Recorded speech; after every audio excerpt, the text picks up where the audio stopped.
உச்சக்கட்ட அசிங்கம்.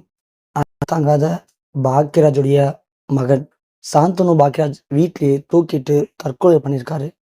இந்த முடிவு ஒட்டுமொத்த தமிழ் சினிமாவையும் நிலைகுலைய வச்சிருக்கு. தமிழ் சினிமாவுடைய மூத்த நடிகர், இயக்குனர் பாக்யராஜ் அவர்கள். இப்படியாப்பட்ட பாக்யராஜுடைய மூத்த மகன் தான் சாந்தனு. ஸோ பாக்யராஜ் தமிழ் சினிமால சாதிக்காத விஷயமே இல்ல. சினிமால அவரு எல்லா விதமான சாதனையும் புரிஞ்சிருக்காரு. ஒரு இயக்குனரா நெறைய படங்கள் இயக்கி அதுல வெற்றி கண்டிருக்காரு. நடிகராவும் நடித்து அந்த படங்களும் பயங்கரமான ஒரு வெற்றி திரைப்படங்களா மாறியிருக்கு. இப்படி சினிமால அவர் பண்ணாத சாதனையே கிடையாது. அப்படியாப்பட்ட மூத்த நடிகர், மூத்த இயக்குனர் பாக்யராஜ்.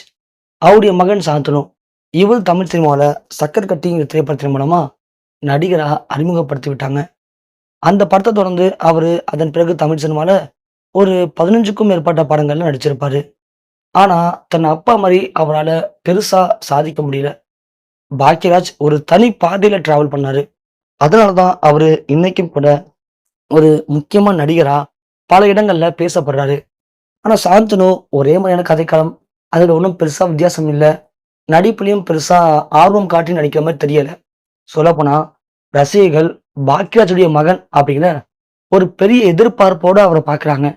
ஆனா அந்த எதிர்பார்ப்ப சாந்தனுவால பூர்த்தி பண்ண முடியல. அதுதான் சாந்தனுடைய தோல்விக்கு முக்கியமான காரணமே. அது மட்டும் இல்லாம பாக்யராஜ் ஒரு முக்கியமான தொழில் அதிபர், அப்புறம் தயாரிப்பாளர். அவருடைய பொண்ண தன் மகனுக்கு திருமணம் பண்ணி பார்க்கலான்னு ஆசைப்பட்டாரு. ஆனா சாந்தனு அதுக்கும் உடன்பட்டு வரல. ஸோ விஜய் டிவி தொகுப்பாளினி கீகி அப்படிங்கிற ஒருத்தவங்கள காதலிச்சு திருமணமும் பண்ணிக்கிட்டாரு நம்ம சாந்தனு. இப்படி சாந்தனு தனக்கு புடிச்ச எல்லாத்தையும் பண்ணாரு.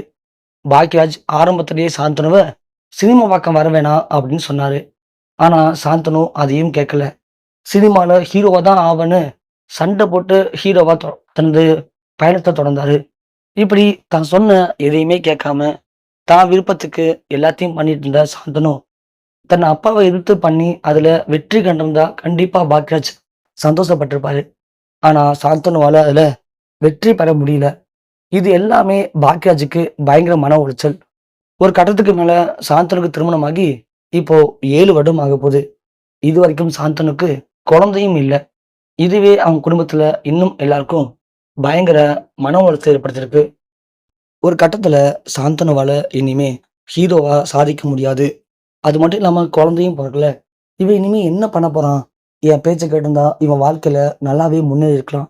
ஆனா என் பேச்ச கேட்காம இப்படி வாழ்க்கையில நாசமா போயிட்டானே அப்படின்னு பாக்யராஜ் தன்கிட்ட சொல்லி ரொம்ப ஃபீல் பண்ணியிருக்காரு. அத கேட்டதும் கீகிக்கு ரொம்ப அசிங்கமா இருந்திருக்கு.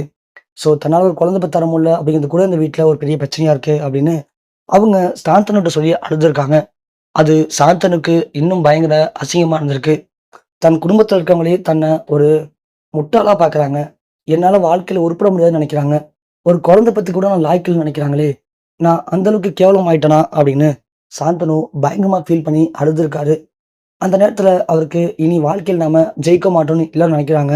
அப்படி வாழ்ந்து நாம என்ன பண்ண போறோம்? அப்படின்னு அந்த மன விரக்தியில வீட்லயே தூக்கிட்டு அவர் எடுத்திருக்க தற்கொலை முடிவு அவருடைய குடும்பத்தினர்கள், தமிழ் சினிமா திரைப்பிரபலங்கள் அனைவரையும் நிலைகுலைய வச்சிருக்கு.